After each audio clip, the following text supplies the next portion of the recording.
तो भाई लोग फ्रॉम सीजन 4 का लेटेस्ट एपिसोड फाइनली रिलीज हो चुका है और दोस्तों ऑनेस्टली ये एपिसोड पूरे सीजन के सबसे इम्पोर्टेंट एपिसोड्स में से एक लग रहा है। यहाँ इस एपिसोड ने न सिर्फ सोफिया की असली आइडेंटिटी रिवील की बल्कि मैन इन येलो के प्लान्स, क्लारा की बिट्रेयल, फातिमा की हॉरिफाइंग कंडीशन और जेट टेबिथा के केओ मिशन के बारे में भी काफी बड़े आंसर्स दिए। और फिर एपिसोड के एंडिंग तक आते आते साफ लगने लगता है कि अब सीजन 4 का फिनाले कम्प्लीटली इंसेन होने वाला है। और फिर दोस्तों यहाँ सबसे बड़ा रिवील ऑब्वियसली सोफिया को लेकर था, जहाँ पूरे सीजन में सोफिया के अराउंड एक मिस्ट्री बनी हुई थी। कुछ न कुछ उसके बिहेवियर में हमेशा ऑफ लगता था, लेकिन इस एपिसोड में फाइनली पता चल गया कि रीजन क्या था। और फिर जब मैन इन येलो टेबिथा को केव्स से दूर रखने में फेल हो गया, तब उसने अपनी स्ट्रेटेजी बदल दी। यहाँ फियर और मैनिपुलेशन के साथ साथ उसने मल्टीपल डायरेक्शन से अटैक करना स्टार्ट कर दिया। और दोस्तों इसी दौरान सोफिया का असली रूप सामने आता है, जहां क्लारा के साथ कन्फ्रंटेशन के वक्त पहली बार उसके अंदर की डार्कनेस क्लियरली नजर आती है और यही कंफर्म हो जाता है कि सोफिया वैसी बिल्कुल नहीं है जैसे वो दिखाई देती है। वहीं फिर एपिसोड एक और शॉकिंग ट्रूथ रिवील करता है और यहाँ पता चलता है कि क्लारा ने टाउन में आने के पहले ही दिन एक डील की थी, जहाँ उसे प्रॉमिस किया गया था कि अगर वो कुछ स्पेसिफिक काम करेगी तो एक दिन उसे टाउन से बाहर निकलने दिया जाएगा। लेकिन उस डील की एक कंडीशन थी कि उसे यहाँ बाकी सब लोगों को बिट्रे करना था। और दोस्तों एग्जैक्टली वही वो इतने टाइम से करती आ रही थी। अब सोफिया ने अपना ब्लड क्लारा के ब्लड के साथ मिक्स किया, जिससे मैन इन येलो का इन्फ्लुएंस उसके अंदर स्प्रेड हो सके। और दोस्तों इसी इन्फ्लुएंस के अंदर क्लारा ने सीक्रेटली फातिमा को पॉइजन किया और फिर वहीं से फातिमा की कंडीशन रैपिडली वर्जन होने लगती है। लेकिन यहाँ क्लारा का मिशन सिर्फ फातिमा तक लिमिटेड नहीं है, बल्कि यहाँ उसे जेड और टेबिथा के केओ मिशन को भी सबोटाज करना है। और इसी वजह से उसने केव के अंदर यूज होने वाली लेडर को डैमेज किया ताकि दोनों वहाँ फंस जाए। और दोस्तों यहाँ ये डिटेल बहुत इंपॉर्टेंट है, क्योंकि मैन इन येलो उन्हें सिर्फ रोकना नहीं चाहता बल्कि वो उन्हें ट्रैप करना चाहता है। और दोस्तों इसका मतलब है कि जेड और टेबिथा जिस चीज को ढूंढ रहे हैं वो यहाँ मैन इन येलो के लिए जेन्युइनली डेंजरस है। वहीं फिर दोस्तों इस एपिसोड में सोफिया टाउन के बारे में भी एक इंटरेस्टिंग बात बताती है। यहाँ उसके अकॉर्डिंग पूरा टाउन रिचुअल्स के अराउंड बिल्ड हुआ है। सैक्रिफाइसेस, सिंबल्स, रिपीटिंग साइकिल्स और मॉन्स्टर्स यहाँ सब एक ही सिस्टम का पार्ट लगते हैं। और दोस्तों ऑनेस्टली अगर ये बात सच है तो पिछले कई सीजन की स्ट्रेंज इवेंट्स अचानक सेंस बनाने लगती है। और फिर दोस्तों इसी थ्योरी का सबसे इम्पोर्टेंट पीस केव्स के नीचे मिले हुए बोन्स हो सकते हैं। सोचो मैन इन येलो ने उन बोन्स को हिडन रखने के लिए कितनी कोशिश की है, जहाँ टेबिथा को डराया गया, लोगों को मैनिपुलेट किया गया और केओ मिशन को सबोटाज तक किया गया। और फिर अगर वो इतना डेस्परेट है तो ऑब्वियसली उन बोन्स का कनेक्शन किसी बहुत बड़ी चीज से हो सकता है। हो सकता है मॉन्स्टर्स की इमॉर्टेलिटी उनसे कनेक्टेड हो सकता है टाउन के क्रिएशन रिचुअल का पार्ट हो, या फिर हो सकता है उन्हें डिस्ट्रॉय करने से पूरा सिस्टम ही कोलैप्स हो जाए। तो दोस्तों अब देखना यह है कि फिनाले में जेड और टेबिथा इन बोन्स के साथ क्या करते हैं। वहीं फिर दोस्तों एपिसोड का एक और मेजर मोमेंट एल्जिन और सोफिया के सीन में आता है, जहां एल्जिन सोफिया को एक पुरानी पोलराइड फोटो दिखाता है जो टाउन के काफी पुराने टाइम पीरियड की होती है। और फोटो में जो वुमेन नजर आती है वो बिल्कुल सोफिया जैसी लगती है।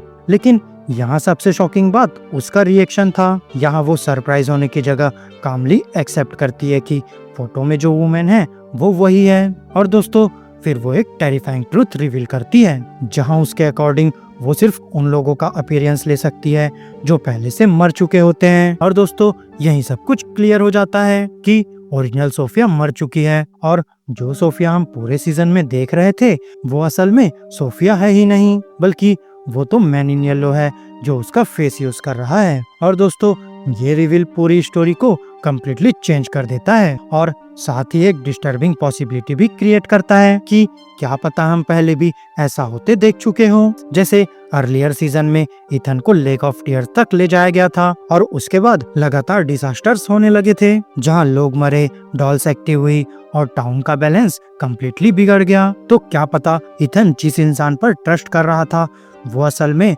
वो था ही नहीं, और क्या पता मैन इन येलो पहले से ही किसी और का अपीयरेंस यूज कर रहा हो। अब दोस्तों यहाँ सबसे बड़ा डेंजर एल्जिन के सामने है, क्योंकि अब सोफिया को पता चल गया है कि एल्जिन सच के करीब पहुंच गया है और अगर एल्जिन के साथ कुछ होता है तो मैन इन येलो उसका अपीयरेंस लेकर पूरे टाउन में बिना किसी सस्पिशियन के मूव कर सकता है। वहीं फिर इसी बीच सोफिया का रिएक्शन भी काफी इंटरेस्टिंग था जब उसे पता चला कि बोन्स रिट्रीव करने के लिए सिर्फ जेड और टेबिथा गए हैं। और दोस्तों यहाँ पहली बार पूरे सीजन में वो कॉन्फिडेंट नहीं लग रही थी, बल्कि यहाँ वो जेन्युइनली वरीड लग रही थी। और मेरे हिसाब से ये एक बहुत बड़ा क्लू है कि शायद जेड और टेबिथा सच में सॉल्यूशन के बहुत करीब पहुंच चुके हैं। लेकिन प्रॉब्लम बस इतनी है कि अब वो कैप्स के अंदर फंस गए हैं। यहाँ लैडर डिस्ट्रॉय हो चुकी है, मॉन्स्टर्स जाग चुके हैं और उनका एस्केप करना पहले से कहीं ज्यादा डिफिकल्ट लग रहा है। और दोस्तों यहाँ मुझे पर्सनली लगता है कि फिनाले में कोई बड़ा सैक्रिफाइस देखने को मिल सकता है और अगर किसी मेजर कैरेक्टर की डेथ होती है तो जेट का नाम लिस्ट में सबसे ऊपर होगा। और फिर दोस्तों अब बात करते हैं हेनरी और विक्टर की स्टोरी लाइन की, जहाँ पिछले कई एपिसोड से हेनरी स्ट्रेंज विजन्स देख रहा है और हर विजन उसे एक ही मैसेज दे रहा है कि एंकर को हटाओ, कनेक्शन तोड़ दो और खुद को फ्री करो। और दोस्तों यहाँ उन विजन्स के अकॉर्डिंग वो एंकर विक्टर है, उसका अपना बेटा। और भाई लोग ऑब्वियसली ये मैन इन येलो की मैनिपुलेशन लगती है, लेकिन प्रॉब्लम ये है कि यहाँ हेनरी अपना कंट्रोल लूज करता जा रहा है और इस एपिसोड में भी वो बार बार डाउट करता दिखा कि उसके आसपास जो कुछ हो रहा है वो रियल भी है या नहीं। और फिर दोस्तों यहाँ सिचुएशन और डेंजरस तब हो जाती है जब एक विजन में विक्टर खुद हेनरी को इनकरेज करता हुआ नजर आता है, जहाँ उसे एक नॉर्मल लाइफ का प्रॉमिस दिया जाता है, फैमिली, पीस, फ्यूचर, सब कुछ जो उससे सालों पहले छीन लिया गया था। और फिर यहाँ पहली बार लगता है कि हेनरी इस टेम्पटेशन के सामने वीक पड़ रहा है। और दोस्तों फिर एपिसोड के एंड तक ये क्लियर हो जाता है कि वो विक्टर को मारने के बारे में सोच रहा है, लेकिन पर्सनली मुझे नहीं लगता विक्टर मरेगा। और यहाँ मेरा प्रिडिक्शन है कि हेनरी खुद ट्रेजेडी का विक्टिम बनेगा, क्योंकि जितना ज्यादा हम विक्टर के बारे में जान रहे हैं उतना ही क्लियर होता जा रहा है कि वो स्टोरी का एक बहुत इंपॉर्टेंट पीस है। और दोस्तों अब फाइनली बात करते हैं फातिमा की, क्योंकि उसकी कंडीशन अब जेन्युइनली टेरिफाइंग हो चुकी है। यहाँ उसकी विंस और ज्यादा विजिबल हो रही है, पल्स लगातार वीक होती जा रही है, लेकिन फिर भी यहाँ वो जिंदा है। और फिर बॉयड को भी लगने लगा है कि शायद फातिमा को कभी सच में बचाया ही नहीं गया था। वहीं क्लारा के पॉइजन ब्लड के बाद ट्रांसफॉर्मेशन और फास्ट हो गई है। और दोस्तों यहाँ सबसे डिस्टर्बिंग बात यह है कि जो सिम्टम्स फातिमा में नजर आ रहे हैं वही सिम्टम्स हम पहले मैन इन येलो के ट्रांसफॉर्मेशन में देख चुके हैं। डार्क विंस,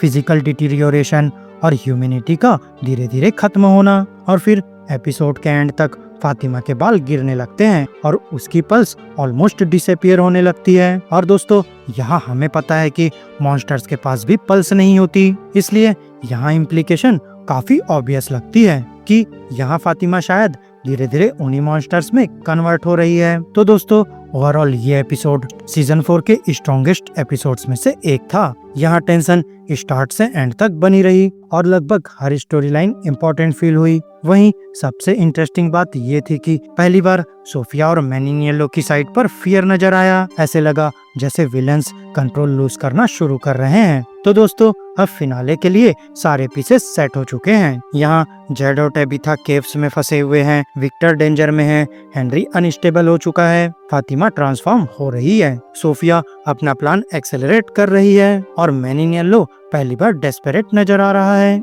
और अगर फिनाले एग्जैक्टली यहीं से कंटिन्यू करता है तो हम फ्रॉम की हिस्ट्री के सबसे बड़े और क्रेजीएस्ट एपिसोड्स में से एक देखने वाले हैं। और दोस्तों ऑनेस्टली एपिसोड 9 के बाद एक्साइटमेंट नेक्स्ट लेवल पर पहुंच चुकी है। तो फ्रेंड्स मेरी आज की इस वीडियो में बस इतना ही। आपको हमारी ये वीडियो कैसी लगी अपने थॉट्स कमेंट बॉक्स में शेयर कर सकते हैं। और अगर ये वीडियो अच्छी लगी हो तो वीडियो को लाइक करो, चैनल को सब्सक्राइब करो और ऐसे ही लेटेस्ट कंटेंट के लिए बेल आइकन जरूर प्रेस कर लो। और हाँ दोस्तों साथ ही वीडियो को हाइप करना मत भूलना। तो अब मैं मिलूंगा आपसे अपनी नेक्स्ट वीडियो में, तब तक के लिए स्टे की स्टे देसी दोस्तों।